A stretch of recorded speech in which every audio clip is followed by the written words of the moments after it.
इस वीडियो में हम समझेंगे कि एयर रेफ्रिजरेशन क्या होता है। ठीक, तो एयर रेफ्रिजरेशन की सबसे पुरानी विधि है। इसमें जो रेफ्रिजरेंट होता है वो चक्र के दौरान पूरे साइकिल में गैसीय अवस्था में रहता है और इसका COP जो होता है COP वो कम होता है। ठीक, और इसका प्रचालन शक्ति हमें अधिक देना पड़ता है, यानी इसके चलाने में खर्चा अधिक होता है और हमें जो COP प्राप्त होता है वो कम होता है, इसलिए इसका प्रयोग आजकल नहीं होता है। अब देखिए, एयर रेफ्रिजरेशन सिस्टम जो होता है वो रिवर्स कार्नोट साइकिल वो बेस्ड होता है, यानी जो ये वर्किंग करता है, जो इसका वर्किंग प्रिंसिपल है वो रिवर्स कार्नोट साइकिल है। ठीक, तो इसमें रिवर्स कार्नोट साइकिल को समझते हैं। तो रिवर्स कार्नोट साइकिल, इसमें देखिए जो 1 से 2 प्रोसेस होता है, एक से और 2 प्रोसेस होता है, ये आइसेंट्रोपिक कंप्रेशन होता है। यानी इसमें जो प्रेशर होता है वो P1 से बढ़कर P2 हो जाता है और विशिष्ट आयतन होता है वो V1 से घटकर V2 हो जाता है। और ये तो हमारा PV डायग्राम हो गया रिवर्स कार्नोट साइकिल का, और ये हो गया हमारा TS डायग्राम और ये PV डायग्राम।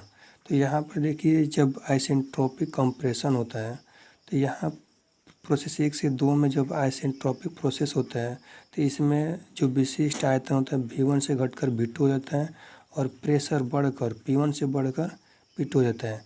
मगर आइसेंट्रोपिक कंप्रेशन में देखिए प्रोसेस 1 से 2, अब TS डायग्राम में देखिए, TS डायग्राम में जो प्रोसेस 1 से 2 होता है तो इसका टेम्परेचर T1 से बढ़कर T2 हो जाता है। ठीक, अब देखिए प्रोसेस 2 से 3 हमारा आइसोथर्मल कंप्रेसर है, यानी इसमें जो हमारा टेम्परेचर होता है वो कांस्टेंट होता है और यहाँ पर प्रेशर P2 से बढ़कर, देखिए P2 से बढ़कर P3 हो जाता है।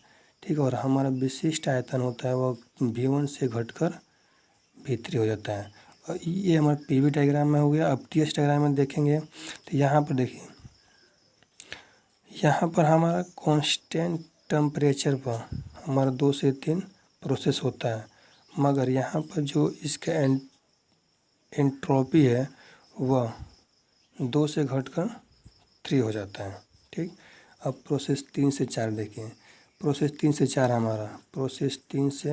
4 ये हमारा है यहाँ पर आइसेंट्रोपिक एक्सपेंशन, यानी यहाँ पर रेफ्रिजरेंट का हमारा आइसेंट्रोपिक विधि से प्रसारण होता है। इसमें प्रेशर P1 से P3 से घटकर P4 हो जाता है और आयतन देखिए, जब एक्सपेंशन हो जाहिर बात है कि इसका विशिष्ट आयतन बढ़ेगा, ये तो आयतन V3 से बढ़कर V4 हो जाता है। ठीक, अब TS डायग्राम देखते हैं, प्रोसेस को समझते हैं। तो 3 से 4, ये देखिए 3 से 4 हम क्या बोल रहे हैं, आइसेंट्रोपिक एक्सपेंशन, यानी यहाँ पर एंट्रोपी हमारा कांस्टेंट रहेगा 3 से 4 में, मगर टेम्परेचर इसका ड्रॉप हुआ, टेम्परेचर इसका कम हुआ है। ठीक, अब प्रोसेस 4 से 1, ये प्रोसेस आइसोथर्मल एक्सपेंशन है, मतलब यहाँ पर जो एक्सपेंशन होगा वो कांस्टेंट टेम्परेचर पर होगा। देखिए टेस्ट डायग्राम में 4 से 1 का जो हुआ है एक्सपेंशन वो हमारा टेम्परेचर कांस्टेंट है। ठीक, मगर यहाँ पर देखिए, जब यहाँ पर एक्सपेंशन होता है तो इसका विशिष्ट आयतन V4 से बढ़कर V1 हो जाता है और प्रेशर देखिए, प्रेशर हमारा पहले P4 था, P4 से घटकर P1 हो जाता है। और हमारा TS डायग्राम में 4 से 1 में, ये 4 से 1 आइसोथर्मल एक्सपेंशन है, तो यहाँ पर टेम्परेचर हमारा कांस्टेंट रहेगा। ठीक, मगर एंट्रोपी हमारा S4 से बढ़कर S1 हो जाता है।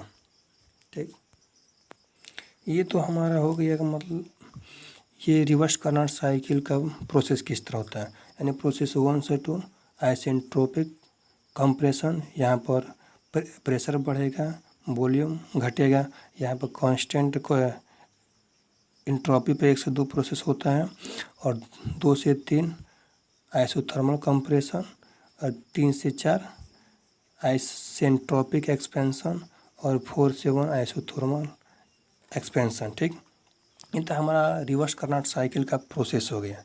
ठीक, अब हम इसका COP निकालेंगे, रिवर्स कार्नोट साइकिल का COP। चलिए हम अब इसका COP निकालते हैं। तब देखिए COP बराबर मतलब कोफिशिएंट ऑफ परफॉर्मेंस। COP बराबर क्या होता है? तो COP हमारा होता है अवशोषित ऊष्मा अपान कुल कार्य, यानी COP बराबर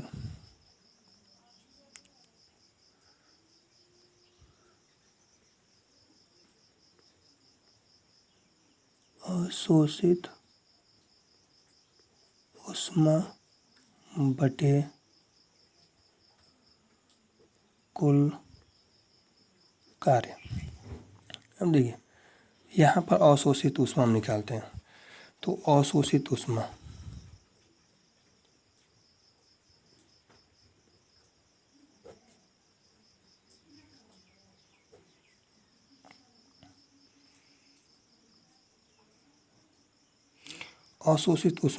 हम देखते हैं TS डायग्राम में। ठीक, यहाँ से अवशोषित ऊष्मा हमारा निकलता है, तो यहाँ पर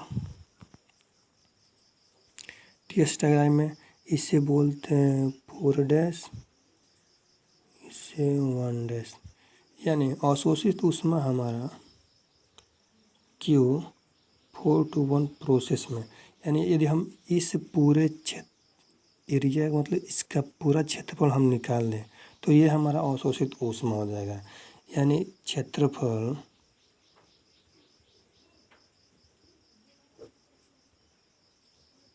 4:1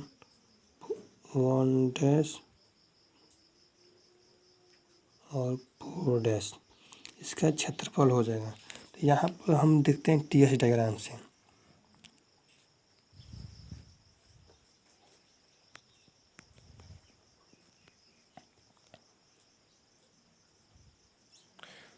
TS डायग्राम से हम देखते हैं TS डायग्राम से, तो यहाँ पर T4 into S2 minus S4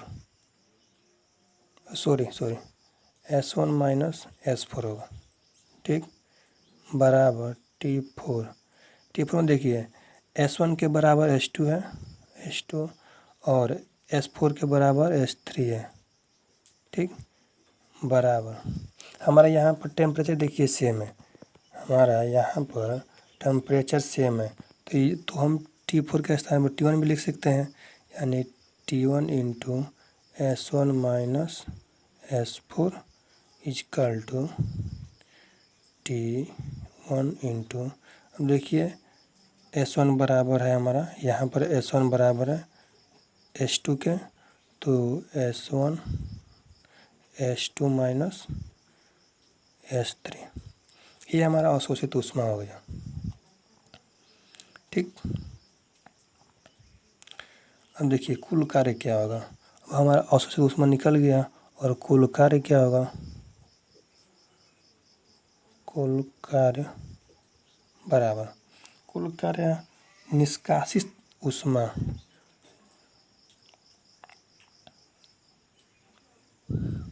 कुल कार्य निष्कासित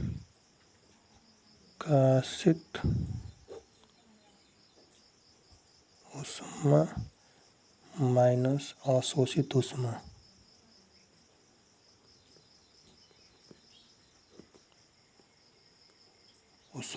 ठीक, तो अब हम निष्कासित ऊष्मा क्या हो जाएगा, तो निष्कासित ऊष्मा T2 इंटू T2, यानी ये T2 into S2 minus S3, और अवशोषित ऊष्मा देखिए यहाँ पर अवशोषित ऊष्मा 4 बराबर है। ठीक है, तो यहाँ पर T2 है तो हम ऐसे रखेंगे, यहाँ पर S2 माइनस S3, यानी इसको हम रख देंगे, यहाँ पर हो जाएगा यहाँ T1 into S2 minus S3।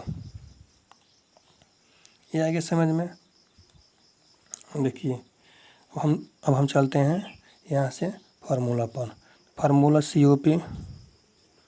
COP अवशोषित ऊष्मा, ये हो गया हमारा अवशोषित ऊष्मा। तो अवशोषित ऊष्मा क्या हो गया हमारा, ये इसको रखेंगे, यानी T1 into H2 minus H3 बटे कुल कार्य हमारा, देखिए कुल कार्य यहाँ पर निकाले हैं, तो कुल कार्य निष्कासित ऊष्मा माइनस अवशोषित ऊष्मा, तो निष्कासित ऊष्मा T2 इंटू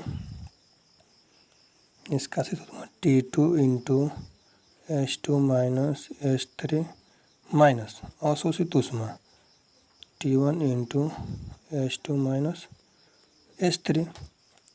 अब देखिए, अब हम यहाँ पर H2 माइनस H3 इसको हम कॉमन लेते हैं, तो T1 into H2 minus H3 divided by T2 minus T1 into H2 minus H3। यहाँ से ये कट गया, यानी हमारा हो गया T1 upon T2 minus T1।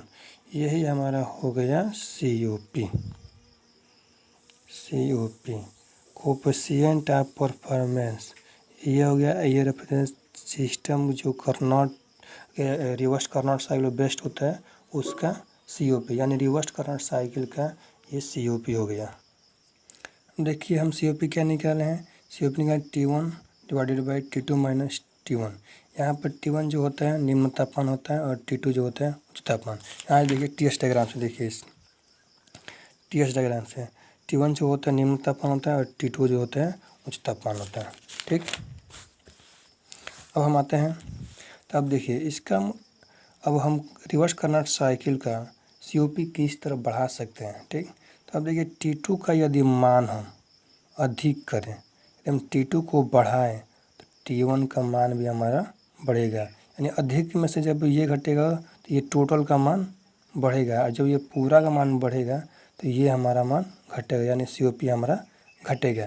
इसी यदि हम T2 को घटाएं तो ये टोटल माइनस हमारा ये टोटल हमारा घटेगा, और जब इसको हम इसमें भाग देंगे तो ये हमारा बढ़ेगा, यानी हम T2 को घटाएं और T1 को बढ़ाएं तो हमारा COP बढ़ेगा।